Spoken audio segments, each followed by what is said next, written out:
जी अस्सलाम वालेकुम। उम्मीद है कि आप सब लोग खैरियत से होंगे। आज की इस वीडियो के अंदर थोड़ी सी तफसीलात आपके साथ शेयर करूंगा। इमरान खान साहब ने एक गैर मुल्की टीवी को इंटरव्यू देते हुए बताया है कि कुछ ताकतें मुझे मरवाना चाहती हैं, जिन लोगों ने मुझे हटाया है हुकूमत से अब वो परेशान हैं। इसकी क्या तफसीलात हैं, दीगर भी बड़े अहम सवालात हुए उस इंटरव्यू के दौरान, और जिस सहाफी ने ये इंटरव्यू किया उस हवाले से भी थोड़ी सी तफसीलात आपको बताऊंगा। और बरतानिया में होने वाला जो वोट ऑफ नो कॉन्फिडेंस है, जो बरतानवी वजीर आजम के खिलाफ हालिया दिनों में पेश किया गया और कुछ पाकिस्तान के दानिश्वर उसको जोड़ने की कोशिश करते रहे पाकिस्तान के साथ, वो भी थोड़ी सी तफसीलात आपके साथ शेयर करूंगा। और कौमी इक्तसादी सर्वे की रिपोर्ट आई है जी, जिसके मुताबिक गुज़िश्ता बरस तकरीबन हर शोबे में तरक्की हुई। जो अहदाफ मुकर्रर किए गए थे उससे ज्यादा तरक्की हुई इमरान खान के दौरे हुकूमत में पिछले बरस। उसकी क्या तफसीलात हैं वो भी मैं आपके साथ शेयर करूंगा। अच्छा, जिस तरह सबसे पहले मैंने आपको बताया कि इमरान खान साहब ने पियर्स मॉर्गन, जो एक बरतानवी सहाफी हैं, उनको इंटरव्यू दिया है। पियर्स मॉर्गन बड़े सख्त सवालात करते हैं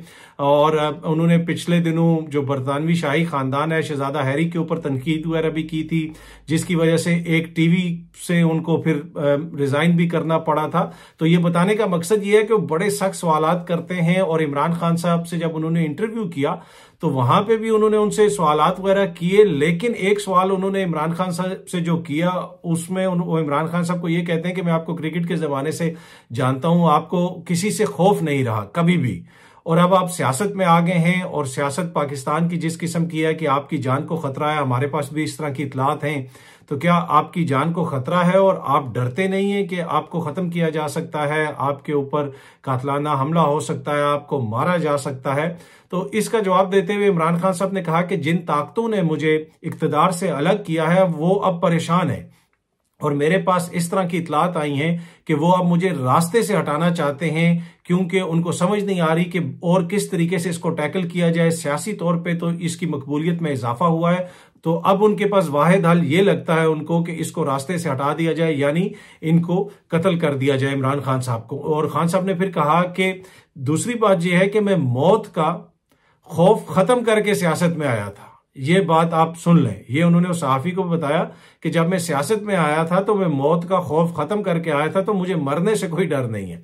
लेकिन मसला ये है कि ऑब्वियसली इस तरह की इतलात मेरे पास भी हैं और इसी वजह से मैंने एक वीडियो भी रिकॉर्ड करवाई और इस तरह का एक पैगाम दिया कि अगर उन्होंने कोई इस तरह की हरकत की तो हमें पहले पता है, हमारे पास इतलात हैं, तो उनके नाम भी फिर सामने आएंगे। तो ये बड़ा इंपॉर्टेंट बयान है जो खान साहब ने वहां पे दिया।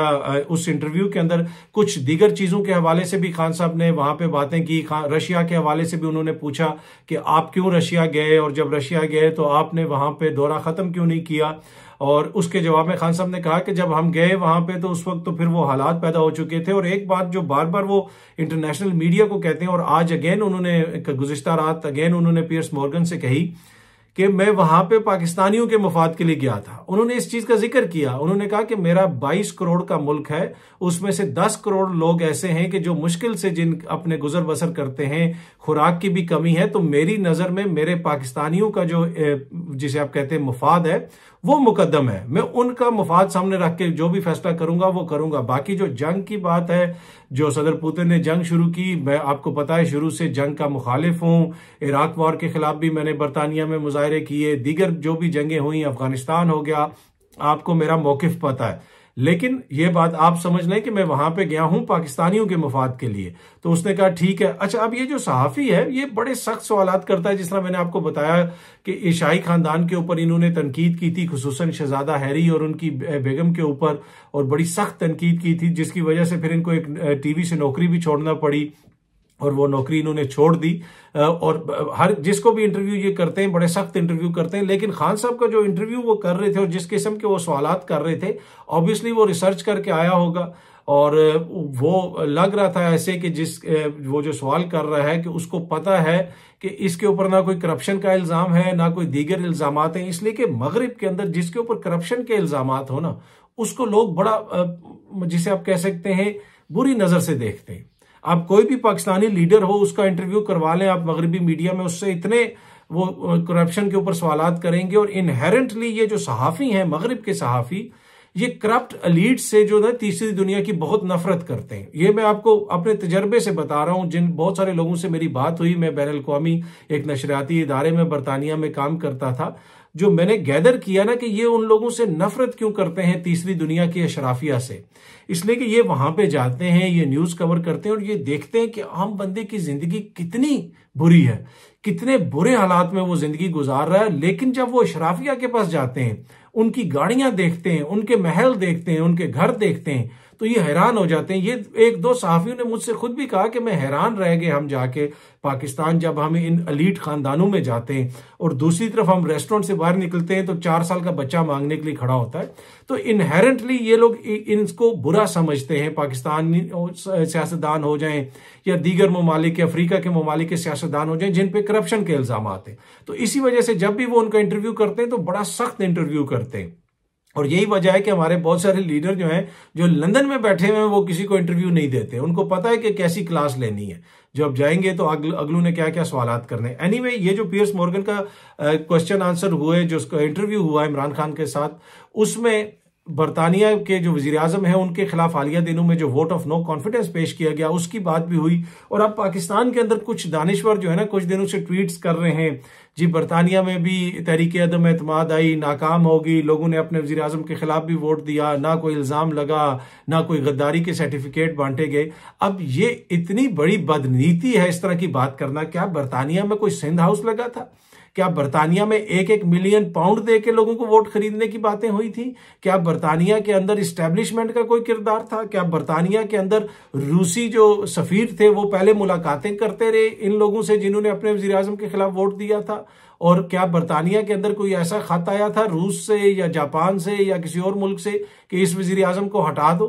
अब ये जो तहरीक अदम एतमाद आई, ये आई क्यों? ये आई इस वजह से कि जब कोरोना की सख्तियां थी और जब हुकूमत कवानीन बना रही थी कि आप किसी से मिल नहीं सकते, अपने रिश्तेदारों के घर नहीं जा सकते, उस वक्त वजीर आजम साहब ने अपने ऑफिस के अंदर 1-2 पार्टीज अरेंज की जहां पे जो लोग काम कर रहे थे उनको खाना वगैरह खिलाया गया। तो उसके ऊपर पुलिस ने उनको जुर्माना भी किया और उसके ऊपर लोग इतने नाराज हुए कि तहरीक अदम एतमाद उनके खिलाफ लेके आए। ये हैं वो मॉरल स्टैंडर्ड्स कि एक वजीर आजम ने कोरोना के SOP की खिलाफ वर्जी की, वो भी अपने ऑफिस के अंदर।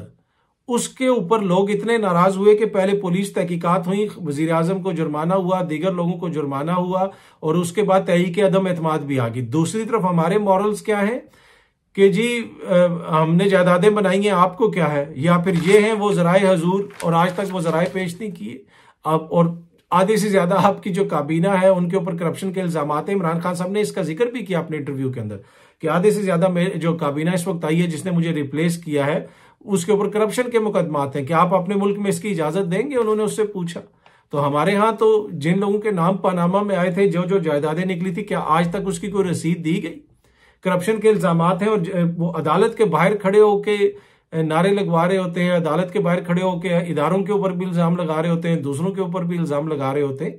तो क्या हमारे मॉरल वैल्यूज वो हैं? तो उसमें खान साहब ने इंटरव्यू के अंदर ये कहा कि मेरी भी ख्वाहिश है कि हमारे जो जमहूरियत है उसमें भी वैल्यूज ऐसी आ जाएं जैसी बरतानवी जिसमें है, माशरे में है। नहीं तो हम तो इसी तरह चलती रहेगी हमारी जमहूरियत और उसमें कुछ भी नहीं होगा। और ये बात बिल्कुल ठीक है, अगर इस तरीके से आपका पार्लिमानी निज़ाम चलता रहे कि कभी आप नैब के खिलाफ कानून बना दें, ओवरसीज वोटर्स के खिलाफ कानून बना दें। अब बरतानिया के अंदर अगर कोई पाकिस्तानी है, वो यहाँ पे आके रहता है और उसके पास यहाँ पे मुस्तकिल वीजा है, वो इलेक्शन भी लड़ सकता है, वो उसकी पार्लियामेंट का मेंबर भी बन सकता है, वो वजीर भी बन सकता है। लेकिन पाकिस्तान के अंदर ओवरसीज का जो वोट का हक है वो उन्होंने छीन लिया। और मिसालें देते हैं बरतानिया की। तो ये है कि जो लोग कंफ्यूज करने की कोशिश कर रहे हैं कि बरतानिया के साथ उनका पाकिस्तान के जमहूरी निज़ाम को, मेरे ख्याल में थोड़ी सी बदनीति पे मबनी है ये चीज़। यहाँ पे किस लिए तहरीक अदम एतमाद आई और किस तरीके से आई वो आपको भी पता है और मुझे भी पता है। अच्छा, दूसरी चीज़ जो इस वीडियो के अंदर मैं आपके साथ शेयर करना चाहता हूँ वो कौमी इक्तिसादी सर्वे की रिपोर्ट है। जी हाँ जी, उस रिपोर्ट के मुताबिक गुज़िश्ता बरस तकरीबन तमाम सेक्टर्स के अंदर ना ब्रॉड बेस्ड ग्रोथ हुई है। इकोनॉमी में इजाफा हुआ है, आदाफ से ज्यादा उन्होंने चीजों को अचीव किया। कुछ चीजों में नहीं हुआ, थोड़ा सी कुछ चीजें महंगाई वगैरह का है, वो जो आदाफ हैं वो आप अचीव नहीं कर सके, लेकिन बाकी हर चीज में इजाफा हुआ है। अगर आप ये देखें, ज़राई शोबे की जो पैदावार का हदफ था वो 3.5% था, लेकिन वो 4.4% रहा। सनती शोबे का हदफ 6.6% था, जो 7.2% रहा। सर्विसेज यानी खिदमात के शोबे में हदफ 4.7% था, लेकिन वो 6.2 2% रहा। उसके अलावा मुल्की मईशत का जो वो हुजम बढ़ के $383 बिलियन तक पहुंच गया। फीकस आमदनी में इजाफा हुआ, $1676 से बढ़कर $1798 आपकी फीकस आमदनी बढ़ गई। उसके अलावा आपकी जो बरामदात का हदफ था उसमें भी आपने उससे ज्यादा एक्सपोर्ट्स की हैं, रिकॉर्ड एक्सपोर्ट्स की हैं आपने। और उसके अलावा दीगर जो चीजें हैं, आपकी जो रिटेल इंडस्ट्री है उसमें तकरीबन 10% इजाफा हुआ, होलसेल जो आपकी रिटेल इंडस्ट्री है उसके साथ दरामदात, एग्रीकल्चर और दीगर जो चीजें, बहुत सारी चीजों में जो है ना आपका इजाफा हुआ। उसके साथ साथ आपकी जितनी भी इंपॉर्टेंट फसलें हैं उनमें भी इजाफा हुआ। आप कपास की जो फसल है उसमें 17.9% इजाफा हुआ। उसके अलावा चावल की जो फसल थी उसमें 10% से ज्यादा इजाफा हुआ। गन्ने की फसल में 9% से ज्यादा इजाफा हुआ। मकई की फसल में 19% से ज्यादा इजाफा हुआ। और जिस तरह पहले भी बताया कि रिटेल जो होलसेल इंडस्ट्री है उसमें 10% से ज्यादा इजाफा हुआ और हर शोबे में आपको इजाफा नजर आता है। और ओवरऑल जो आपकी ग्रोथ थी और ब्रॉड बेस्ड वो नजर आई इकोनॉमी में। लेकिन हुकूमत का खात्मा क्यों किया गया कि जी मईशत सही नहीं चल रही थी। इससे आप अंदाजा लगा लें, ये सरकारी अदादोशुमार है, उनके मुताबिक हर चीज में इजाफा हुआ, आपकी मईशत बढ़ी, आपकी जनाब बरामदात बढ़ी, आपकी फीकस आमदनी में इजाफा हुआ, फसलें जो इंपॉर्टेंट फसलें हैं उनकी पैदावार में इजाफा हुआ। लेकिन उसके बावजूद हुकूमत इसलिए खत्म कर दी गई कि जनाब मईशत ठीक नहीं चल रही थी और बड़े मसाइल थे। अब आपके भी सामने है कि मईशत अब किस तरह चल रही है। गुज़िश्ता 2 महीने के दौरान जो तूफान आया, जो तूफान बदतमीजी आया महंगाई का, वो आपने भी देखा और हमने भी देखा कि कितनी ज्यादा महंगाई हुई है। तो ये थी जी थोड़ी सी अहम तफसीलात। उम्मीद है कि आप सबको ये वीडियो पसंद आई होगी। बहुत जल्दी आपसे दोबारा मुलाकात होगी। अपना ख्याल रखिएगा। शुक्रिया।